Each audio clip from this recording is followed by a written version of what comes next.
2024 is a weird year in U.S. politics, but there's something strange going on that you might not know about.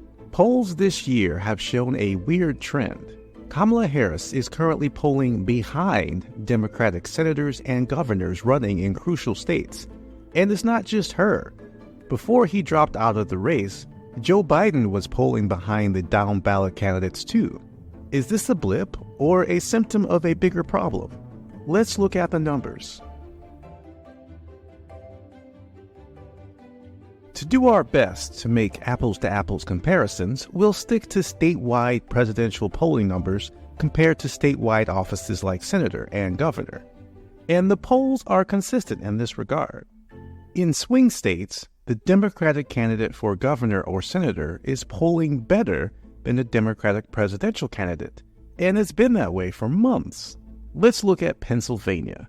The most recent polling, as of recording this video, shows incumbent Senator Bob Casey with a massive 14-point lead on his Republican challenger.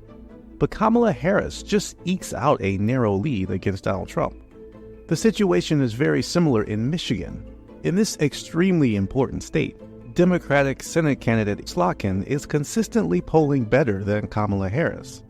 And in Arizona, it's more of the same. For months, polls have shown that Representative Ruben Gallego, a Democrat, is leading the race for the U.S. Senate seat being vacated by Senator Kristen Sinema.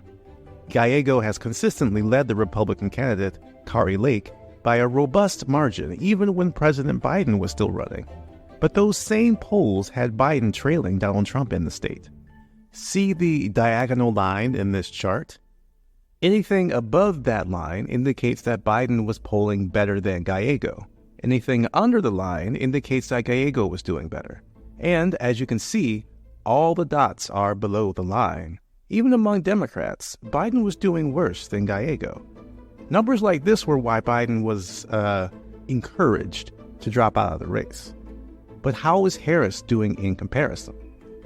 A poll company called High Ground showed Harris got 86.5% of the Democratic base, while Gallego got 88.2%. A slim margin in favor of Gallego.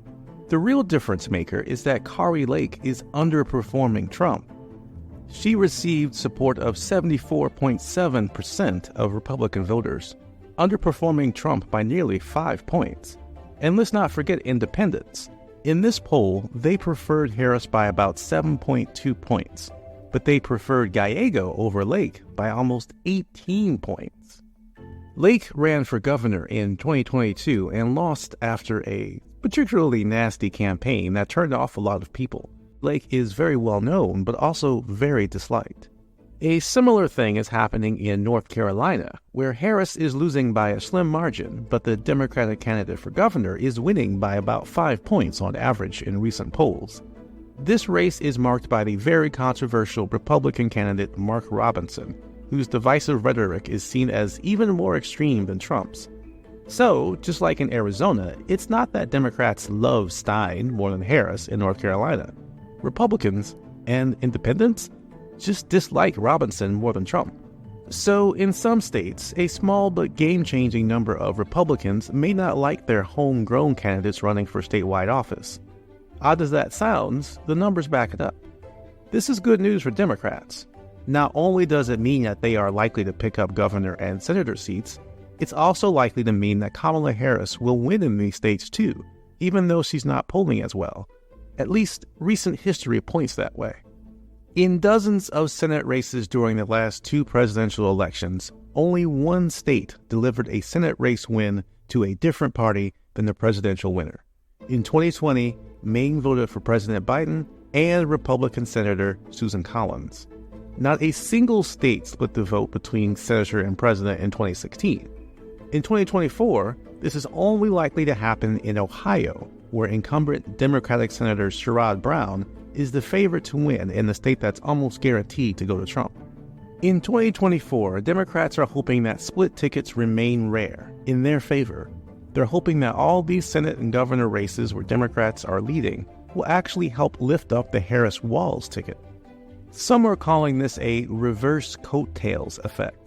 Candidates who are crushing it, like Senator Casey, could give the Harris-Walz presidential ticket credibility with unsure Democrats in Pennsylvania. Or Democratic gubernatorial candidate Josh Stein in North Carolina, running against an extreme GOP opponent who makes the Trump-Vance ticket seem normal in comparison, might bring otherwise uninterested Democrats out to vote. So keep an eye on how Democrats are doing in Senate and governor elections, and if you have the time and resources, maybe even donate and volunteer for them too. These races might just decide who gets to be president.